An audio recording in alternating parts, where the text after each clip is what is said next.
From pandemic disruptions to farm bankruptcy, 2020 was a big year for ag law developments. Today, we conclude our agricultural law year in review. Roger McEowen with the Washburn School of Law joins us now with a breakdown of his top 3 developments.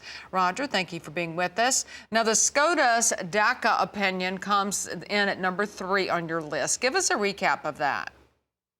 Well, good to be with you, Tammy. Yes, it does come in pretty high on the list because DACA was started by an internal agency memo created by the Department of Homeland Security in 2012, and Congress had failed to take any action, so it was just done administratively, and there was no notice and comment rulemaking that was done. They didn't follow the Administrative Procedures Act, and ultimately, after a proposed expansion of the program was shot down in the courts, the U.S. Attorney General declared DACA legally defective because it was structured the same way as that expansion.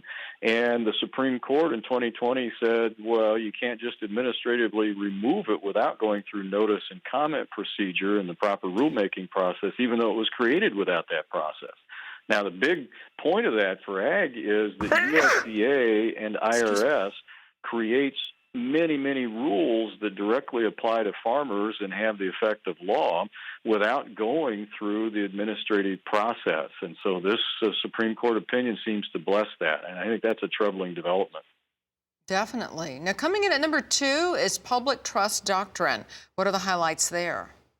Yeah, this is a sneaky one to watch. What this involves is a doctrinal rule that's been in the law since statehood, right after the Revolution in the United States. It carries over from England in the Magna Carta. And basically what this says is that the seas are deemed to be for the public, and you can't privately own the seas. Well, that has been expanded by some courts over the years, and some other groups have tried to get further court expansion of the doctrine to apply to natural resources and wildlife, such as endangered species.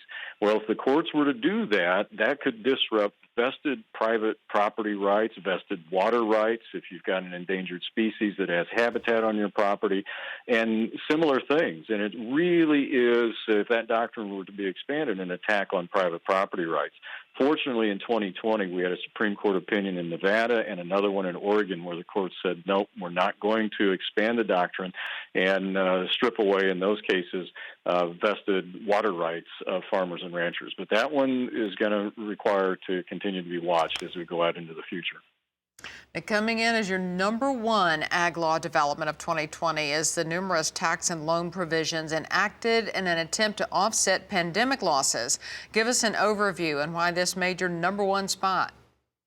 Well, this is a big deal, and certainly there was not going to be anything else to dislodge this from number 1. It's just all of the loan programs, PPP loans, the various versions of PPP loans. Then very late in 2020, we got an interpretation of the most recent reiteration of PPP that says, and very helpful to farmers, that you can now use your gross income number rather than your net. So if you had a loss on the net but you showed gross income, you're eligible for a PPP loan.